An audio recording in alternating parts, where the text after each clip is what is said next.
तर राज्यात अॅनालॉग पनीरवर बंदी घालण्यात आली असून येत्या वर्षभरासाठी ही बंदी लागू राहणार आहे। अन्न आणि औषध प्रशासनाचे आयुक्त तुकाराम मुंढे यांनी या संदर्भात आदेश जारी केला। या आदेशामुळे बाजारातील सर्व प्रकारच्या पनीरवर बंदी आलेली नाही।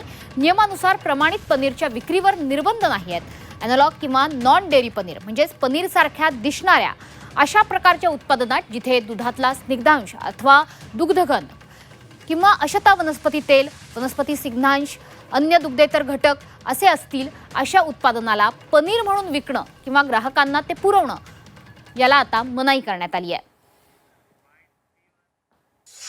मार्च 2025 ला मी सभागृहामध्ये अॅनालॉग चीज आणि आर्टिफिशियल पनीर असा प्रश्न उपस्थित केला होता आणि त्यावेळेस माझी मागणी अशी होती की राज्यामध्ये जे पनीर विकलं जातं त्यातलं 70% पनीर हे फेक किंवा डुप्लिकेट आहे आणि याच्यावर तात्काळ शासनाने बंदी आणली पाहिजे।